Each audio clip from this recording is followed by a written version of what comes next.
हाय दोस्तों, स्वागत है आपका इस YouTube channel PM study centre में। तो आज के इस वीडियो में हम इस मोस्ट इंपॉर्टेंट प्रश्न को देखेंगे जो कि बोर्ड एग्जाम में 5 अंक में पूछा जाता है। तो हमारा प्रश्न रहा कि निम्नलिखित को कैसे प्राप्त करें, केवल रासायनिक समीकरण दीजिए। यह प्रश्न बोर्ड एग्जाम में हर साल हर सेट में पूछा जाता है कि निम्नलिखित को कैसे प्राप्त करें, केवल रासायनिक समीकरण दीजिए। तो इनमें हम इन 5 मोस्ट इंपॉर्टेंट प्रश्नों को देखेंगे। देखिए, हमारा पहला है कि हाइड्रोक्लोरिक अम्ल से क्लोरीन गैस, हाइड्रोक्लोरिक अम्ल से क्लोरीन गैस कैसे प्राप्त करेंगे। दूसरा है कि नाइट्रोजन से अमोनिया कैसे प्राप्त करेंगे। तीसरा है कि अमोनियम डाइक्रोमेट से नाइट्रोजन। चौथा है हमारा कि अमोनिया से नाइट्रिक अम्ल कैसे प्राप्त करेंगे। और पांचवा है हमारा कि नाइट्रोजन डाइऑक्साइड से नाइट्रिक ऑक्साइड आप कैसे प्राप्त करेंगे। तो चलिए आज के इस वीडियो को शुरू करते हैं और इन 5 प्रश्नों को हम हल करते हैं। तो हमारा पहला प्रश्न है कि हाइड्रोक्लोरिक अम्ल से क्लोरीन गैस कैसे प्राप्त करें। तो चलिए पहले प्रश्न को हल करते हैं। देखिए, हमें हाइड्रोक्लोरिक अम्ल से क्लोरीन गैस प्राप्त करना है। तो क्लोरीन गैस कैसे प्राप्त होगा? HCl से। तो देखिए, जब हाइड्रोक्लोरिक अम्ल HCl को मैग्नीज डाइऑक्साइड मतलब MnO2 के साथ गर्म करने पर क्लोरीन गैस प्राप्त होता है। मतलब जो हाइड्रोक्लोरिक अम्ल है हमारा HCl, उसको मैग्नीज डाइऑक्साइड मतलब MnO2 के साथ गर्म करेंगे तो हमारा क्लोरीन गैस प्राप्त हो जाएगा। चलिए इसके रिएक्शन को देखते हैं। तो यहाँ पर हाइड्रोक्लोरिक अम्ल का यहाँ पर सूत्र हो जाएगा HCl। ये है हमारा हाइड्रोक्लोरिक क्लोरिक अम्ल। हाइड्रोक्लोरिक अम्ल के साथ हम क्या कर रहे हैं, मैग्नीज डाइऑक्साइड के साथ गर्म करेंगे। तो इसका सूत्र हो जाएगा MnO2, manganese dioxide, manganese dioxide oxide. तो जब हम HCl को मैग्नीज डाइऑक्साइड के साथ क्या करते हैं तो गर्म करते हैं, गर्म करेंगे तो हमारा क्या बनेगा, गर्म करेंगे तो हमारा यहाँ पर मैग्नीज क्लोराइड बनेगा MnCl2 और प्लस जल बनेगा H2O और प्लस हमारा Cl2 मतलब क्लोरीन गैस बनेगा। अब ये हमारा बन गया क्या, क्लोरीन क्लोरीन गैस बाहर निकल जाएगा। तो इस प्रकार हम हाइड्रोक्लोरिक अम्ल से क्लोरीन गैस प्राप्त कर सकते हैं। देखिए, जब हम हाइड्रोक्लोरिक अम्ल HCl को मैग्नीज डाइऑक्साइड MnO2 के साथ गर्म करते हैं तो हमारा मैग्नीज क्लोराइड MnCl2 प्लस जल और प्लस हमारा क्लोरीन गैस बाहर निकल जाता है। तो इस प्रकार हम हाइड्रोक्लोरिक अम्ल से क्लोरीन गैस प्राप्त कर सकते हैं। चलिए दूसरा प्रश्न है हमारा कि नाइट्रोजन से अमोनिया कैसे प्राप्त करेंगे। नाइट्रोजन से अमोनिया, तो नाइट्रोजन तथा हाइड्रोजन के, देखिए जब नाइट्रोजन तथा हाइड्रोजन के 1:3 अनुपात के, एक संबंधित 3 अनुपात के मिश्रण को आयरन Fe, ये है आयरन हमारा उत्प्रेरक के रूप में रहेगा, तथा मोलिब्डेनम, मोलिब्डेनम भी उत्प्रेरक, इन दोनों में से कोई एक को लेना है। या तो आप उत्प्रेरक को लेंगे, जब नाइट्रोजन एवं हाइड्रोजन को आप 1:3 के अनुपात में लेंगे तो उसके साथ उत्प्रेरक आप या हाइड्रोजन ले सकते हैं या मोलिब्डेनम की उपस्थिति में 450 से 500 डिग्री सेल्सियस ताप पर व उच्च दाब पर गर्म करने पर अमोनिया गैस बनती है। तो इस प्रकार हम नाइट्रोजन से अमोनिया गैस प्राप्त कर सकते हैं। देखिए हमारा प्रश्न है कि नाइट्रोजन से अमोनिया गैस प्राप्त कैसे होगा। तो जब नाइट्रोजन तथा हाइड्रोजन को 1:3 के अनुपात में लेंगे, मिश्रण को लेंगे और उसके साथ या तो आयरन या मोलिब्डेनम, इनमें से कोई एक उत्प्रेरक लेंगे की उपस्थिति में 450 से 450 से 500 डिग्री सेल्सियस ताप पर और उच्च दाब पर गर्म करेंगे तो हमारा अमोनिया गैस बन जाएगी। चलिए इसके रिएक्शन को देखेंगे तो आपको यह अभिक्रिया समझ में आ जाएगी, यह रिएक्शन समझ में आ जाएगी कि किस प्रकार आपको नाइट्रोजन से अमोनिया गैस प्राप्त हो सकती है। तो यहाँ पर कह रहा है कि नाइट्रोजन तथा हाइड्रोजन के 1:3, मतलब हमारा जो नाइट्रोजन रहेगा वह 1 रह सकता है और जो हाइड्रोजन रहेगा वह 3 रहेगा। तो चलिए यहाँ पर हम नाइट्रोजन ले लेते हैं N2 और प्लस हाइड्रोजन। यहाँ पर कह रहा है कि 1:3 के संबंध में होना चाहिए। तो यहाँ पर नाइट्रोजन 1 हो गया, लेकिन यहाँ पर हाइड्रोजन यहाँ पर 3 कर देंगे। देखिए अब 1:3 के रूप में हमारा हो गया है। को कह रहा है मिश्रण को आयरन तथा मोलिब्डेनम, यहाँ पर उत्प्रेरक हमें क्या लेना है, तो यहाँ पर Fe उत्प्रेरक लेना है, उत्प्रेरक, और मोलिब्डेनम, उत्प्रेरक Fe ले लेंगे और मोलिब्डेनम MO, कोई एक ले सकते हैं उत्प्रेरक, या दोनों को भी ले सकते हैं।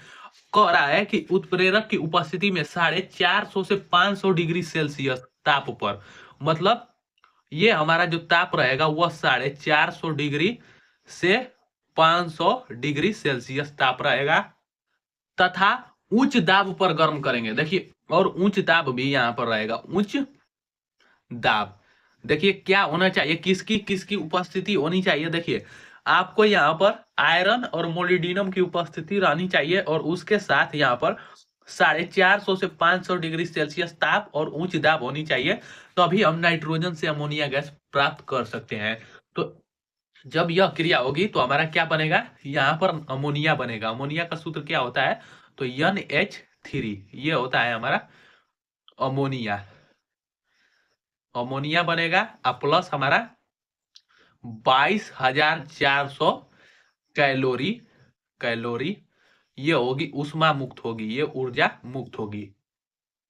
देखिए, इस रिएक्शन को थोड़ा ध्यान से समझने की कोशिश कीजिए कि नाइट्रोजन से अमोनिया हम कैसे प्राप्त कर सकते हैं। तो देखिए, नाइट्रोजन और हाइड्रोजन को एक संबंधित 3 के संबंध में लेकर, अनुपात में लेकर, इसके मिश्रण को जब हम आयरन और मोलिब्डेनम उत्प्रेरक की उपस्थिति में 450 से 500 डिग्री सेल्सियस ताप पर गर्म करते हैं तथा उच्च दाब पर गर्म करते हैं, तो हमारा अमोनिया गैस बनता है, और यहाँ पर 22,400 कैलोरी ऊर्जा मुक्त होती है, और इस प्रक्रिया द्वारा नाइट्रोजन से अमोनिया गैस प्राप्त हो जाती है। चलिए अब तीसरे प्रश्न को देखेंगे।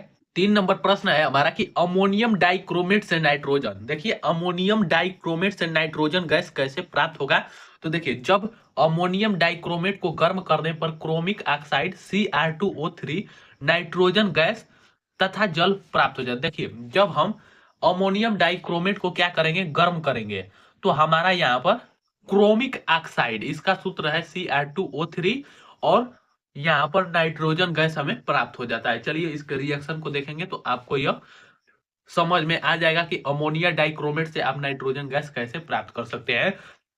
तो कह रहा है अमोनियम डाइक्रोमेट को गर्म करने पर, तो सबसे पहले अमोनियम डाइक्रोमेट का सूत्र लिखेंगे, तो इसका सूत्र हो जाएगा NH4 से अमोनिया होता है, और इसका होल ट्वाइस Cr2O7, ये किसका सूत्र है, तो ये है अमोनियम, अमोनियम डाइक्रोमेट, डाइक्रोमेट इसका सूत्र है।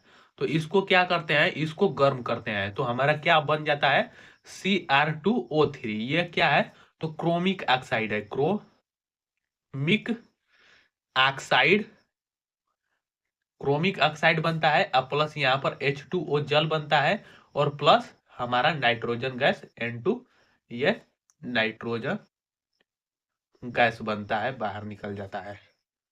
तो इस प्रकार हम अमोनियम डाइक्रोमेट से नाइट्रोजन गैस प्राप्त कर सकते हैं। चलिए अगला हमारा चौथा प्रश्न रहा कि अमोनिया से नाइट्रिक अम्ल, अमोनिया से नाइट्रिक अम्ल कैसे प्राप्त करेंगे। तो देखिए, अमोनिया से नाइट्रिक अम्ल प्राप्त करने के लिए कुछ चरणों का यहाँ पर प्रयोग करना पड़ेगा।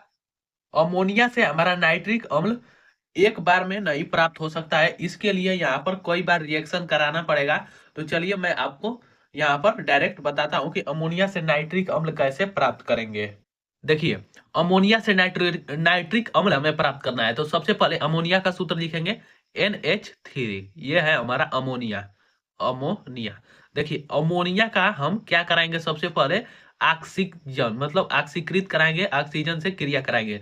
तो ऑक्सीजन से क्रिया कराएंगे किसकी उपस्थिति में, तो Pt प्लेटिनम की उपस्थिति में ऑक्सीजन से क्रिया कराएंगे अमोनिया के साथ, तो यह हमारा बनेगा ये नाइट्रोजन मोनो ऑक्साइड, और प्लस हमारा जल बाहर निकल जाएगा। इसका क्या नाम है, तो लिख देता हूं यहाँ पर nitrogen, nitrogen mono oxide, mono oxide. तो ये तो हमारा अमोनिया से क्या बन गया, नाइट्रोजन मोनो ऑक्साइड बन गया। अब हम यहाँ पर नाइट्रोजन मोनो ऑक्साइड का फिर ऑक्सीकृत करेंगे इसको, मतलब ऑक्सीजन से क्रिया कराएंगे। तो जब हम इसका ऑक्सीजन से क्रिया कराएंगे तो यहाँ पर हमारा नाइट्रोजन डाई ऑक्साइड बन जाएगा, NO2 बनेगा, इसका नाम है nitrogen, nitrogen dioxide, dioxide. तो देखिए नाइट्रोजन डाइऑक्साइड बन गया। अब हम नाइट्रोजन डाइऑक्साइड का जल अपघटन करेंगे, NO2। इसका क्या करेंगे, जल अपघटन मतलब जल से क्रिया कराएंगे, तब जाकर हमारा HNO3 मतलब ये नाइट्रिक अम्ल, नाइट्रिक अम्ल प्राप्त होगा। अब प्लस हमारा यहाँ पर नाइट्रोजन मोनोऑक्साइड, ये गैस बाहर निकल जाएगी। तो इस प्रकार हम अमोनिया से नाइट्रिक अम्ल प्राप्त कर सकते हैं। देखिए एक बार और रिएक्शन को समझ लेते हैं। देखिए हमारा अमोनिया तीन स्टेप में हमारा अमोनिया से नाइट्रिक अम्ल प्राप्त होगा। देखिए जब हम अमोनिया का यहाँ पर ऑक्सीजन से क्रिया कराएंगे, पीटी मतलब प्लेटिनम की उपस्थिति में, तब हमारा यहाँ पर नाइट्रोजन मोनोऑक्साइड बनेगा और जल बाहर निकलेगा। फिर हम नाइट्रोजन मोनोऑक्साइड का फिर ऑक्सीजन के साथ क्रिया कराएंगे तो हमारा नाइट्रोजन डाइऑक्साइड बनेगा। अब हम नाइट्रोजन डाइऑक्साइड का जल अपघटन करेंगे तो हमारा नाइट्रिक अम्ल बन जाएगा और हमारा नाइट्रोजन मोनोऑक्साइड गैस बाहर निकलेगा। तो इस प्रकार अमोनिया से हम नाइट्रिक अम्ल प्राप्त कर सकते हैं। चलिए पांचवा प्रश्न रहा हमारा कि नाइट्रोजन, यह है हमारा नाइट्रोजन, नाइट्रोजन डाइऑक्साइड से नाइट्रिक ऑक्साइड हमें प्राप्त करना है। नाइट्रोजन डाइऑक्साइड से नाइट्रिक ऑक्साइड, तो देखिए नाइट्रोजन डाइऑक्साइड से हमें नाइट्रिक ऑक्साइड प्राप्त करना है। तो चलिए हम नाइट्रोजन डाइऑक्साइड से नाइट्रिक ऑक्साइड प्राप्त करते हैं। तो देखिए जब नाइट्रोजन डाइऑक्साइड, इसका सूत्र हो जाएगा NO2, नाइट्रोजन डाइऑक्साइड, ये हो गया हमारा नाइट्रोजन डाइऑक्साइड, डाइऑक्साइड। तो जब हम नाइट्रोजन डाइऑक्साइड का क्या करेंगे, H2S गैस से क्या करेंगे, यहाँ पर क्रिया कराएंगे। तो H2S से क्रिया कराएंगे तो हमारा यहाँ पर जल बनेगा और प्लस हमारा यहाँ पर सल्फर बनेगा और ये हमारा नाइट्रिक ऑक्साइड बनेगा NO। इसको हम नाइट्रोजन मोनोऑक्साइड भी कहते हैं। देखिए ये हमारा है नाइट्रिक ऑक्साइड। तो इस प्रकार हम नाइट्रोजन डाइऑक्साइड की क्रिया H2S से कराने पर यहाँ पर जल बनेगा, सल्फर बनेगा और प्लस नाइट्रिक ऑक्साइड बनेगा।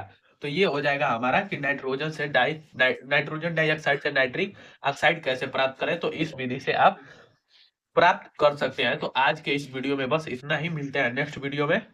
और ये पांचों प्रश्न मोस्ट इंपॉर्टेंट प्रश्न है और बोर्ड एग्जाम में पूछे जा चुके हैं। मैं वही वीडियो बनाता हूं जो कि बोर्ड एग्जाम में पूछे गए होते हैं या बोर्ड एग्जाम की दृष्टि से मोस्ट इंपॉर्टेंट क्वेश्चन होते हैं। तो आज के वीडियो में बस इतना ही। और यदि यह वीडियो पसंद आए तो इसे ज्यादा से ज्यादा लाइक, शेयर और चैनल को सब्सक्राइब करना ना भूलें। और वीडियो को पूरे लास्ट तक देखने के लिए बहुत बहुत धन्यवाद।